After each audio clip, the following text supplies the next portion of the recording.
você. O Aranha tá reclamando. Não. Nós vamos ficar juntos até o fim.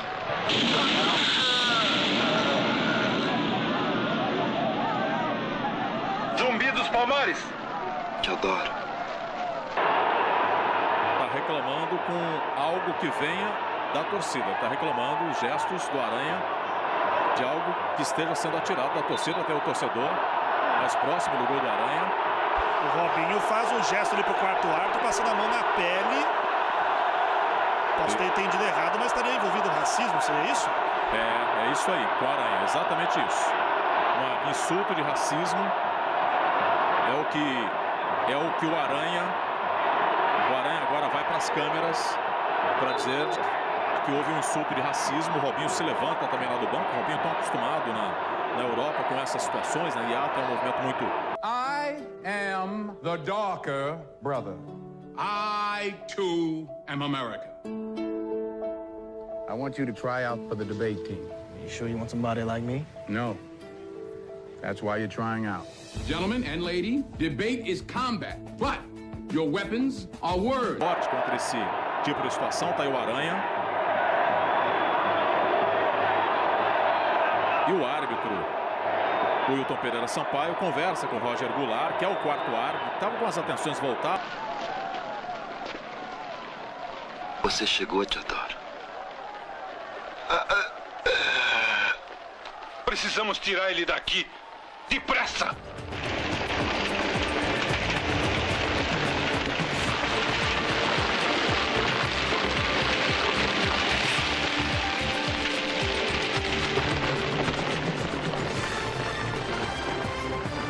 Vamos para o tema do racismo. O episódio horroroso acabou acontecendo com o jogador do Santos, sem Pai Beto.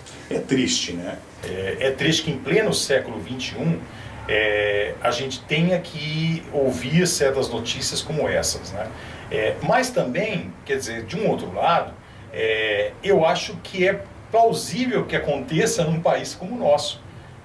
Porque no Brasil o racismo ele existe. Ele apenas é camuflado por uma imagem que se vende para nós mesmos e lá para fora, de que nós somos uma democracia racial, que nós somos uma linda pluralidade de raças, não é? E que nós convivemos muito bem.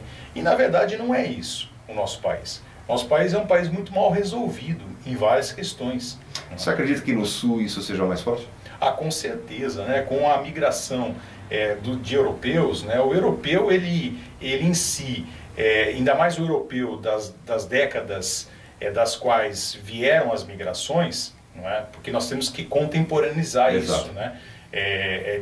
Eu não posso falar do europeu hoje, e eu tenho que tomar muito cuidado em falar do europeu, porque existem europeus, não é? Existem várias Europas. Então, mas de qualquer forma, essas migrações vieram de determinadas décadas que passaram para seus filhos uma noção da cultura branca, né? da hegemonia branca e da hegemonia europeia também. Né? E nós também herdamos isso. Quer dizer, nós herdamos toda a nossa história, a nossa historiografia, não é? A nossa história, ela é uma história europeia ainda.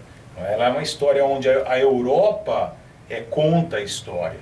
Nós estudamos o quê? Nós estudamos Grécia Antiga, todo o desenvolvimento da Europa. A história ocidental é o desenvolvimento da história europeia.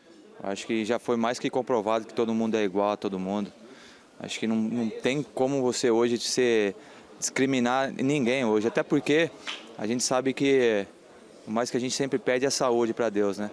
E você vê um futebol onde que é para levar o espetáculo, para você ter a diversão, para os torcedores, uma pessoa como dessa, imbecil, na minha opinião é imbecil, porque vem para o campo para fazer isso, eu acho que tem que ser banida do futebol, não pode nem entrar dentro do estádio. Esses costumes que ficam meio que inconscientemente trabalhando o nosso ser, é uma coisa tão incrível. Existe um vídeo na internet, eu vou tentar encontrá-lo para colocar para vocês, onde duas crianças ainda que não falam praticamente, uma negra e uma branca, estão juntas e sendo perguntadas sobre duas bonecas, que também são uma branca e uma negra. E começam a perguntar assim, qual que é a boneca boa? As duas crianças, inevitavelmente, apontam para a boneca branca. Qual que é a boneca má?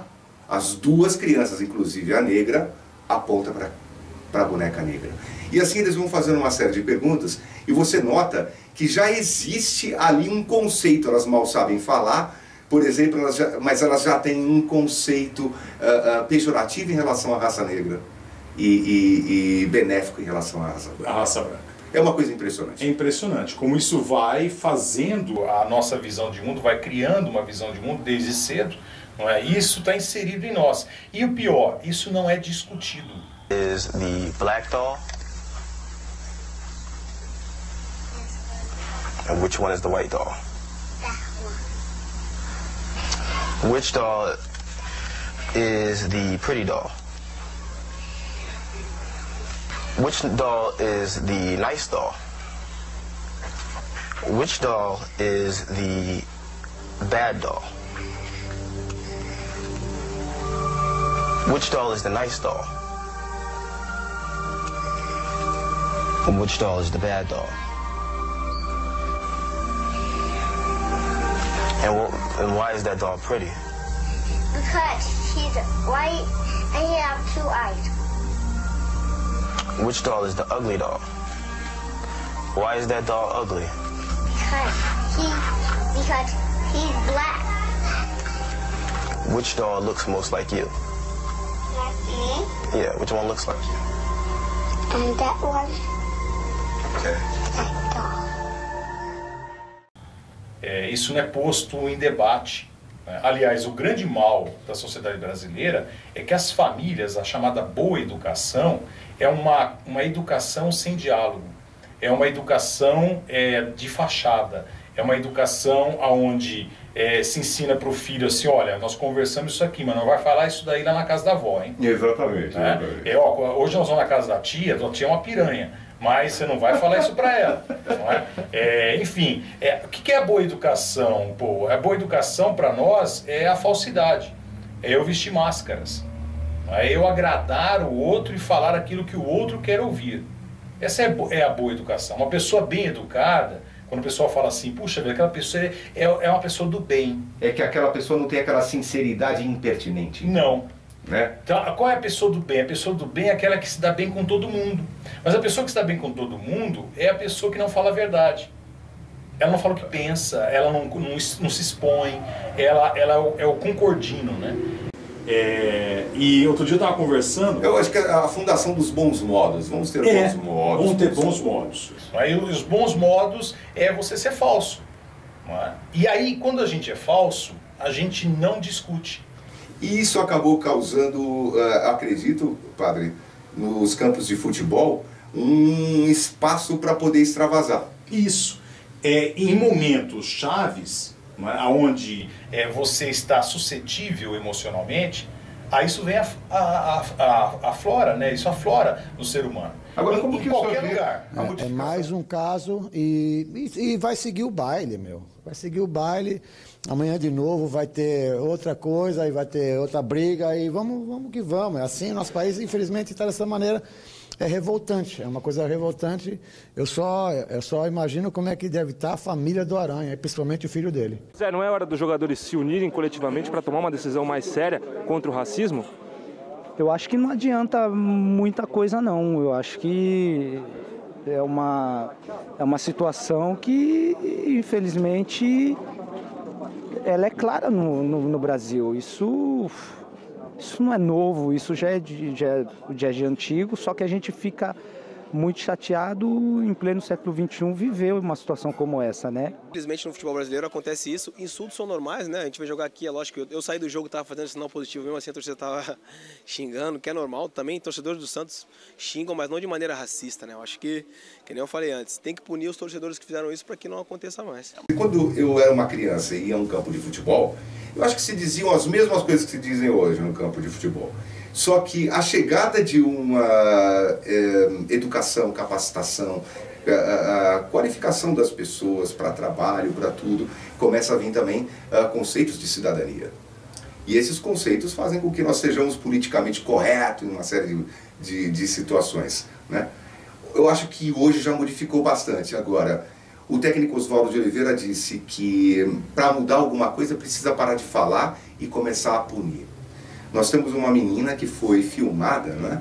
Chama-se Patrícia Moreira. Ela foi filmada no momento que estava chamando de macaco o jogador goleiro do Santos, o Aranha.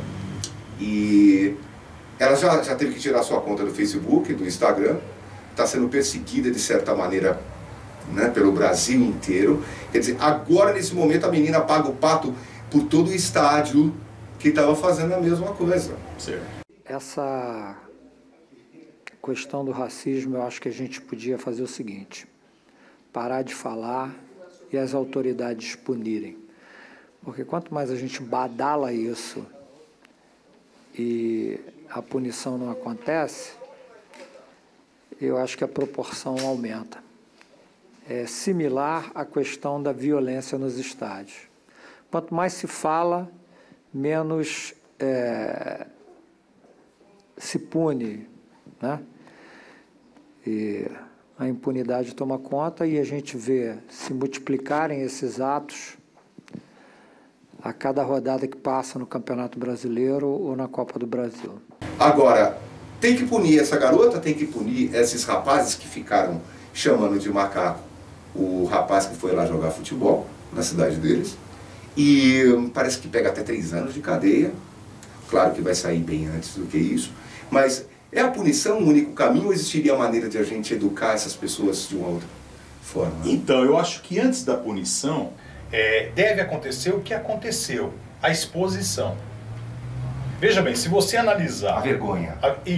Se você analisar a emancipação, vamos dizer assim, ou as conquistas do trabalhador e a emancipação da mulher, aconteceram como?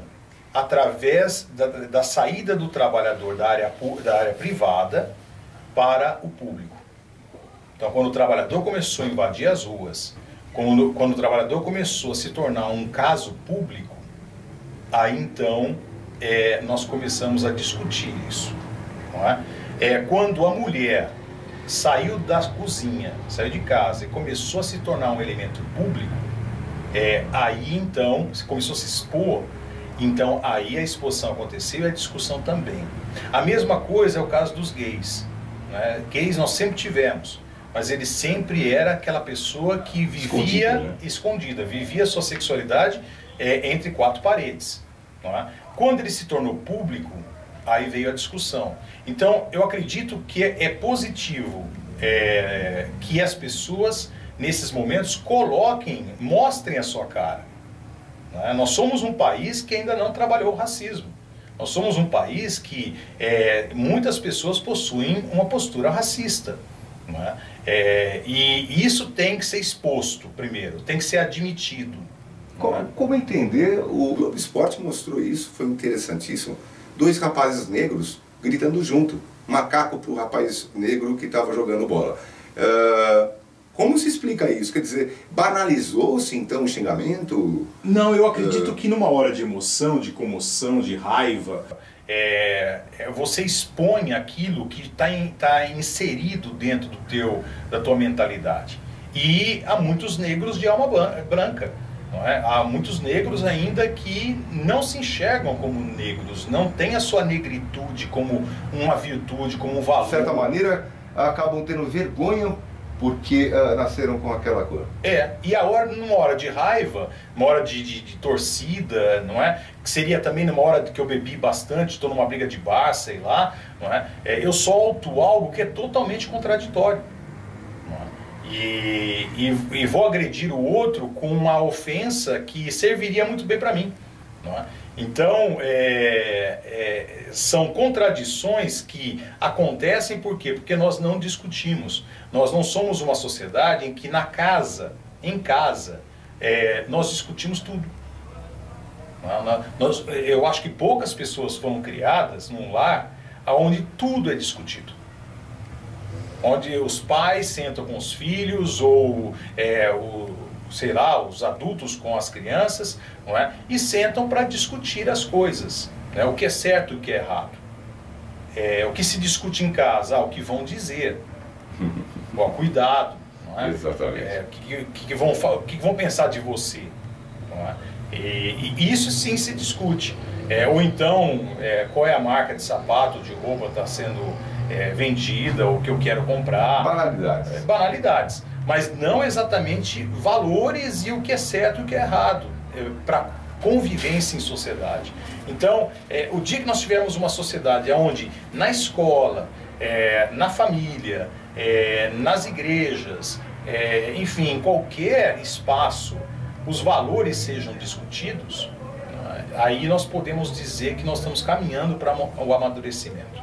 Aí nós não teremos mais contradições de vivermos num país com uma mistura enorme de raças, aonde é difícil falar quem é negro ou não, porque as nossas descendências se misturam muito. Não é? Uma pessoa pode ter pele branca, mas ter antepassados negros, não é? E vice-versa.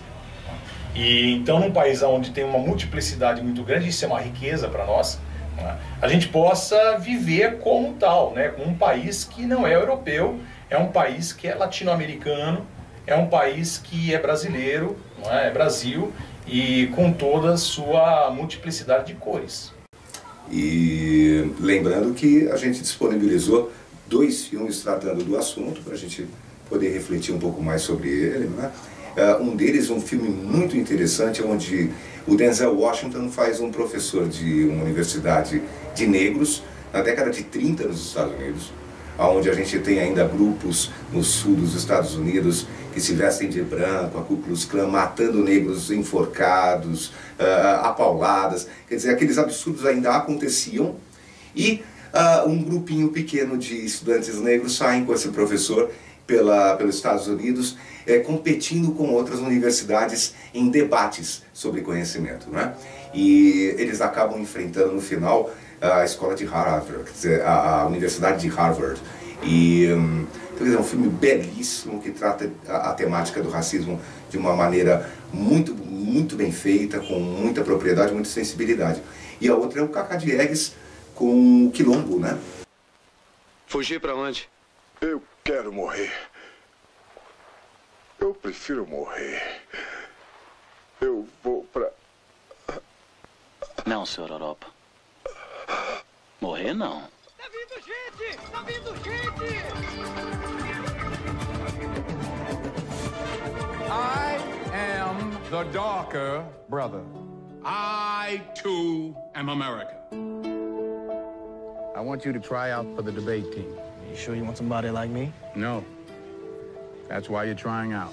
Gentlemen and lady, debate is combat, but your weapons are words. In a time of change, he taught them to find their strength. Dad, I made the debate team. Now, Tolson can be a bit of a rebel. It's extreme for my taste. Debate is blood sport. You must destroy your opponent, not only verbally, but physically. I am here to help you to find and keep your righteous mind. When our nation was in need, he inspired them to give us hope. The time for justice is always right now. She's good. Everybody knows he's been running around stirring up trouble. Get down. One of them's liable to get hurt if you catch my drift. Mr. Tolson! Since it's clear that you have no evidence, I suggest you let him go. Are you threatening me, boy? I wouldn't do that, but I cannot speak for those people outside. Let him go! Let him go! Let him go!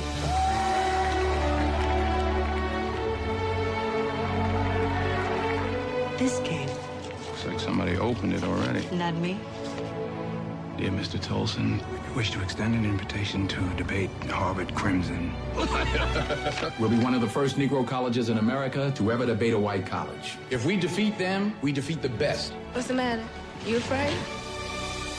From director Denzel Washington and producer Oprah Winfrey comes the story This debate is stirring up a lot of excitement. It's going to be broadcast all over America. of the team that got the world to listen. This is WNBC Radio, bringing to you live tonight's history-making debate.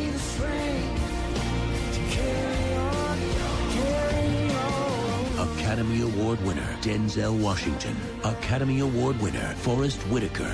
My message to you is to never quit. the great debaters. Quilombo tem Zezé Mota, Quilombo tem Tony Tornado e o Antônio Pompeu, que faz o Zumbi. E é uma história muito bacana de a primeira insurgência negra, não é? Devia ter uns negros trabalhando. Dandara, chama os feitores, depressa.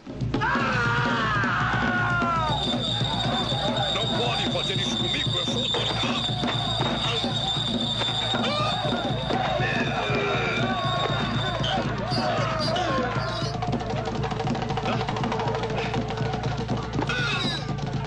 Dandara, minha espada!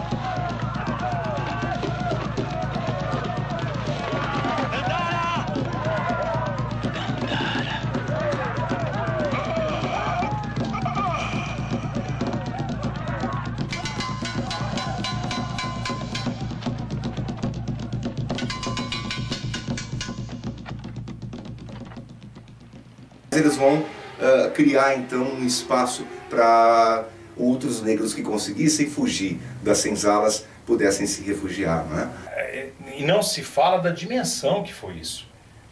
Quilombo, os quilombos tiveram uma expressão muito forte. Não é? Isso, infelizmente, foi omitido por muito tempo na história do Brasil.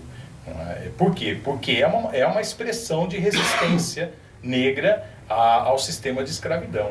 Não é? E como a gente sempre viu a história sob a perspectiva europeia, não é? Nós vimos os bandeirantes que caçavam negros como sendo os desbravadores do interior. Não é? Nós vimos a retirada dos holandeses como uma vitória, a vitória das três raças, a raça negra, a raça índia e a raça branca, a portuguesa. Não é? Tudo isso é uma visão muito falsa da realidade, e nunca vimos os quilombos, os palmares, os outros quilombos, né, que existiram. A Palestina.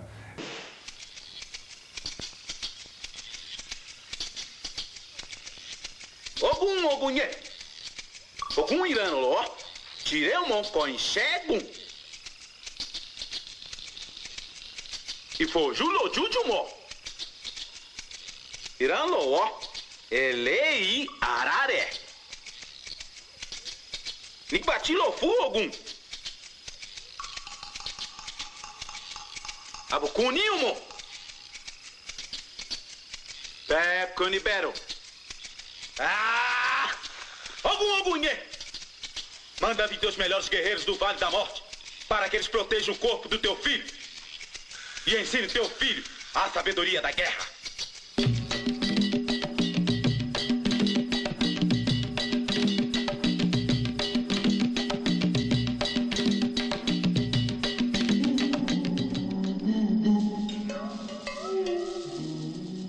No Campeonato Gaúcho, o Paulão sofreu insultos racistas aqui mesmo na Arena Grêmio, e o Grêmio já foi divertido nesse ano. Vale lembrar que o Santos já sofreu com esse problema de racismo, o Arouca, lá em Mojimirim, quando alguns torcedores gritaram macaco para o volante santista.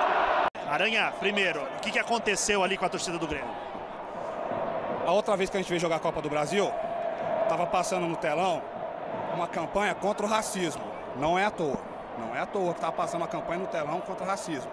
Aí eu estava no gol ali, a torcida xingar, pegar no pé, normal. Mas começaram com palavras racistas. Preto fedido, seu preto, bando de preto, cambada de preto. Até aí eu ainda fiquei nervoso, mas ainda estava me segurando. Aí quando começou um corinho, aquele corinho de macaco, fizeram rápido e pouco, para não dar tempo de filmar. E antes de fazer, eu pedi pro câmera, falei, filma lá o que eles estão falando, filma o cara de preto que estava lá, filma os outros caras. E o cara não virava a câmera. Aí quando foi filmar, já tinha acontecido o negócio. Eu fico nervoso mesmo, desculpa a palavra, fico puto dessas coisas acontecer aqui, mas felizmente não aconteceu nada de mais grave, mas dói.